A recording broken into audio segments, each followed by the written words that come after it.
English Tagalog, a simple phrases that can be used in everyday life. Aalis na ako.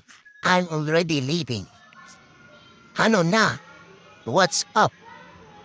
Bahala ka. It's up to you. Galing naman. Good job.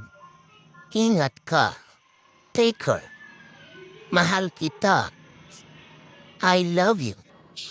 Pasensya ka na. I'm sorry. Sandali lang.